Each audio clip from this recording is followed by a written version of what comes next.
우리 사도신경으로 예배를 시작하겠습니다. 나는 전능하신 아버지 하나님 천지의 창조주를 믿습니다. 나는 그의 유일하신 아들 우리 주 예수 그리스도를 믿습니다. 그는 성령으로 잉태되어 동정녀 마리아에게서 나시고 본디오 빌라도에게 고난을 받아 십자가에 박혀 죽으시고 장사된 지 사흘 만에 죽은 자 가운데서 다시 살아나셨으며 하늘에 올시어 전능하신 아버지 하나님 우편에 앉아 계시다가 거기로부터 살아있는 자와 죽은 자를 심판하러 오십니다.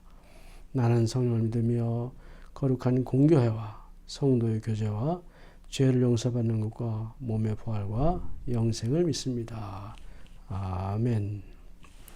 우리 하나님 말씀 봉독하겠습니다. 오늘 하나님 말씀은 민수기 구약의 민수기 14장 6절에서부터 10절까지의 말씀입니다.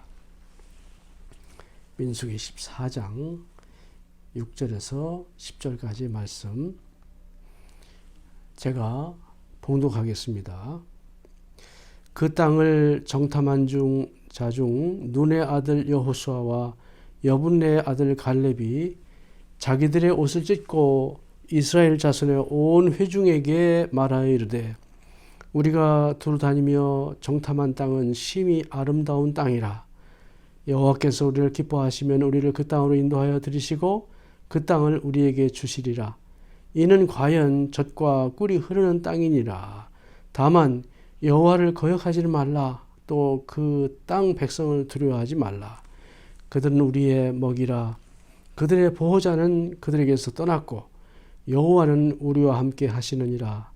그들을 두려워하지 말라 하나 온 회중이 그들을 돌로 치려 하는데 그때 여호와의 영광이 회막에서 이스라엘 모든 자손에게 나타나시니라. 아멘.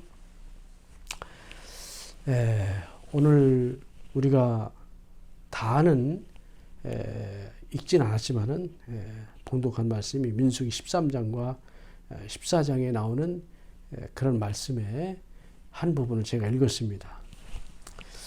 똑같은 상황도 생각과 관점에 따라서 서로 정말 상이하게 이렇게 결과를 이해하고 판단하는 이런 모습을 보여주고 있는 그런 내용입니다.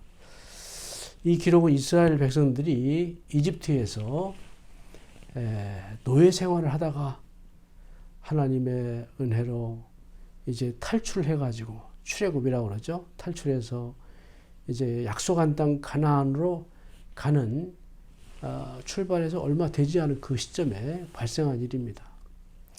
그 주시리라 한 가나안 땅을 점령하기 위해서는 그 지역을 정탐을 먼저 해야 될 거 아니에요.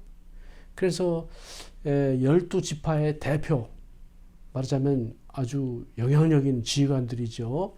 이 지휘관들을 12명을 선발해가지고 정탐을 보내서 이들이 정탐을 마치고 이제 돌아왔습니다. 돌아와서 이들이 그 가나안의 상황을 보고를 하는데 이렇게 보고를 합니다.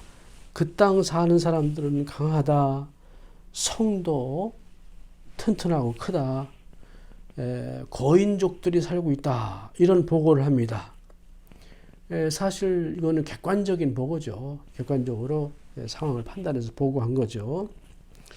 그런데 이 보고를 마치고 난 다음에 곧바로 그 12명 중에 한 사람이었던 갈렙이 곧바로 그 자리에서 우리가 충분히 이길 수가 있다.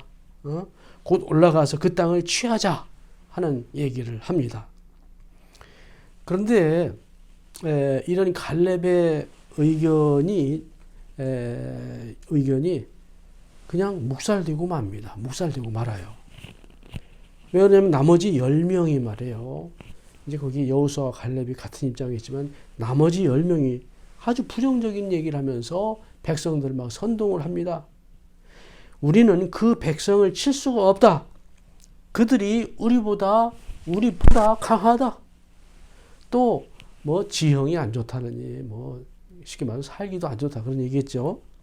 그들은 우리를 그들에 비교하면 우리는 메뚜기와 같다. 이렇게 얘기를 합니다. 전쟁에서는 이 사기가 굉장히 중요하죠. 전투를 벌이고 전쟁을 하기 전에 사기가 떨어지면은 군사력이 우수한데도 불구하고 패배하고 마는 게 전쟁이에요. 근데 이렇게 처음부터 아예 사기를 꺾는 말, 자포자기하는 말을 막 선동을 나머지 10사람이 한 것입니다. 이 사람들이 사실 이스라엘 백성 중에서 영향력 있는 사람들이거든요. 그런데 이런 영향력 있는 지휘관들이 이런 입장을 가지고서 말이지, 그러니까 백성 중에 난리가 난 겁니다. 막 혼란이 일어난 겁니다. 막 사람들이 소리를 지르고 부르짖으면서 밤새도록 막 통곡하고, 그리고 어렵게 이렇게 탈출해가지고 나온 그 애굽의 그 노예 생활로 다시 돌아가자 말이지, 이렇게 얘기하는 상황이 생기고 맙니다. 그래가지고 나중에는 이 지도자 모세와 아론마저도 돌로 쳐서 죽이려고 하는, 얼마나 상황이 심각한 그 분위기였는지 우리가 짐작을 할 수가 있죠. 정말 가나안 땅 들어가는 그 입성은 고사하고 이스라엘이 역사 속에 오합지졸로 전락할 수 있는 그런 위기였다, 이런 생각이 듭니다. 근데 이때에 그 갈렙과 우리가 잘 아는 여호수아가 자기들 옷을 찢습니다. 찢고 나서 안타까움과 분노와 이런 억울함과 신성모독이나 이런 느낌을 받았겠죠. 그러면서 백성들한테 외칩니다. 정탐한 땅은 정말 아름답다. 젖과 꿀이 흐르는 땅이다. 하나님이 우리를 기뻐하시고 인도하시면은 그 땅은 우리가 얻을 수 있다. 그러니 하나님을 거역하지 마라. 겁먹을 거 없다. 라고 큰 소리를 소리를 친 겁니다. 사태는 다행히 진정이 됐습니다만은, 이 일로 인해서 거기 선동에 나섰던 10명의 그 지휘관들 그냥 재앙으로 죽고 맙니다.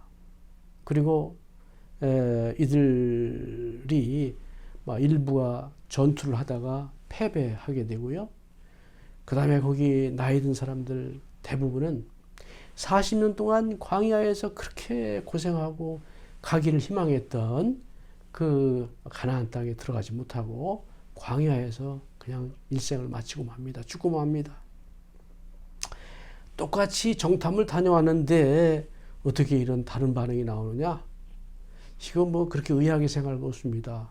우리 인생, 우리 모습이 다 그래요. 세상의 모든 일에는 긍정 측면이 있는가 하면 부정적인 측면이 다 있는 거예요.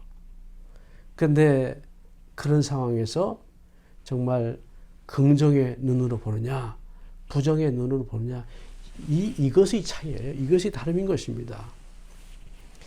오늘 본문에서 얘기한 10명의 지휘관들, 이들의 근본적인 문제가 무엇일까 가만히 생각해 보면은, 민수기 4장 11절에 보면 그 내용이 우리가 짐작이 돼요. 알 수가 있습니다. 하나님께서 모세를 통해서 그 사람들에서 얘기합니다. 어느 때까지 나를 믿지 않겠느냐. 분명히 약속하고 기사와 이적을 보여주면서 반드시 이루리라고 하는 그런 약속을 가지고 보내는데도 당장 자기 눈앞에 보이는 현실 앞에서 겁에 질러가지고 믿음이 없으니까 그렇게 된 거죠. 거기서 이러한 그 백성 가운데서 수동을 일으키고 분란을 일으키고 난국에 처하게 이렇게 만든 것입니다. 거기에 반해서 여호수아와 갈렙은 어땠습니까? 하나님을 믿었던 거 아니에요. 믿었던 것입니다. 부정적인 사고가 아니라 긍정적인 사고를 가지고 더더군다나 그 어두운 측면이 아닌 밝은 측면, 반드시 자기들이 승리할 것이라고 하는 이런 생각을 가지고 사태를 바라보고 또 지휘관답게, 지도자답게 사람들을 그렇게 이끌었던 것입니다.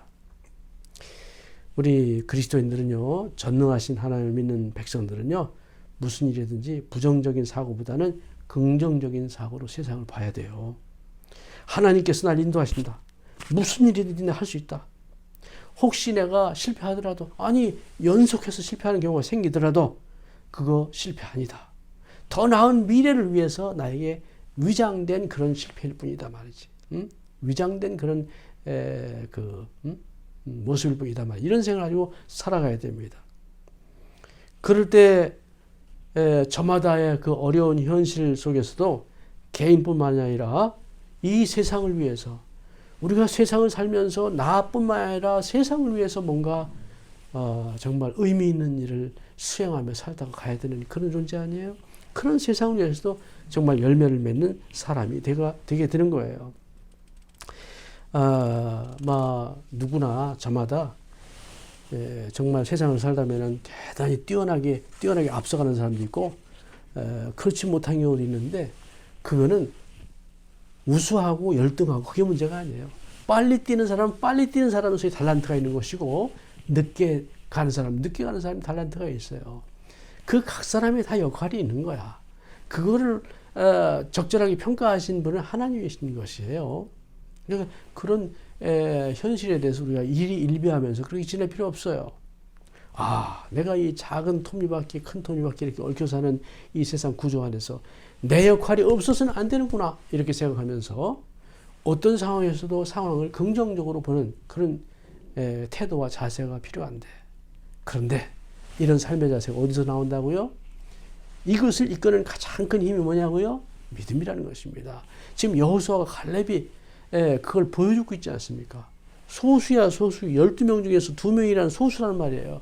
그런데도 그들은 하나님 편에 선 그런 믿음을 가지고 세상을 바라본 것입니다. 그런 태도로 살아갈 때에 우리는 진정한 인생의 승리자가 될 수 있는 것입니다. 오늘날 코로나 사태로 정말 여러 가지로 어려움들 많이 있잖아요. 그러나 이거 좀 다른 각도 얘기지만은 이런 속에서도 긍정적인 측면이 있는 거예요.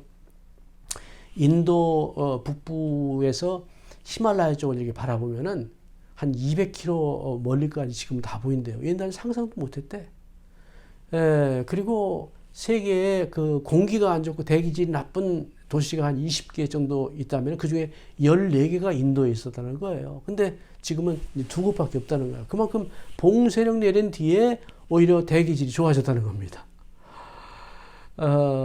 그 중국의 그 미세 입자 그 배출이 많이 감소가 돼가지고 코로나 감염 사망자보다도 20배가 많은 그런 어린이나 노약자들의 생명을 구할 수 있었다는 그런 보고도 최근에 내가 신문에서 본 적이 있습니다. 뭐 이런 얘기 하다 보면 한도 그것도 없겠죠.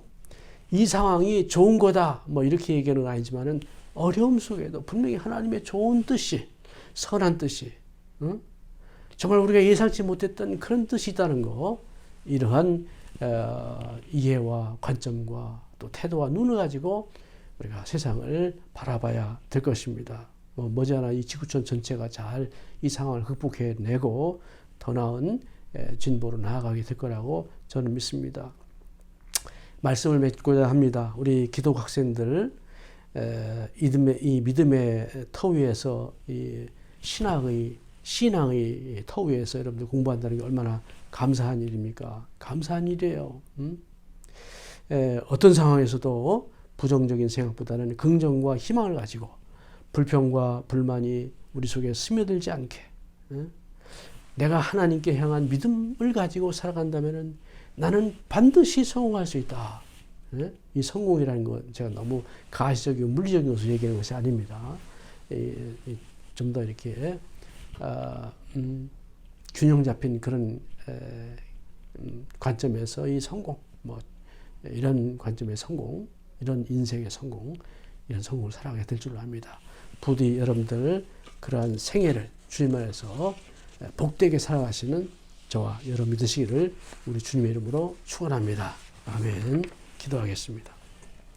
하나님 아버지, 코로나19의 어려움 속에서도 변함없이 저희들 가운데 함께 계시며 우리의 삶을 감찰하시며 전화위복의 기회로 인도하시기를 원하시는 그 사실을 믿고 감사를 드립니다. 우리 대학의 학생, 직원, 교수, 모든 공동체 성원들이 이 시기를 지혜롭게 잘 감내해 갈 수 있도록 도와주시고, 더불어서 한국교회와 온 성도들을 그리고 전 국민들을 자비로우심 속에 품어 주시사 모든 어려움을 잘 거두게 도와주시고 용기와 힘을 잃지 않게 하여 주시옵소서. 모쪼록 모든 일 가운데에 살아계신 하나님과 그 큰 존귀와 영광만이 더욱 나타날 수 있도록 하여 주시옵소서. 우리 주 예수님의 이름으로 기도하옵나이다. 아멘. 이제 축도로 예배를 마치겠습니다.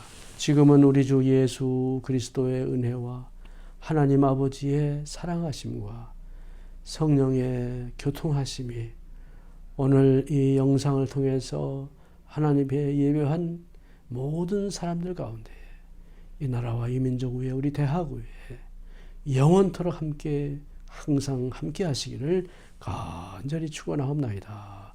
아멘.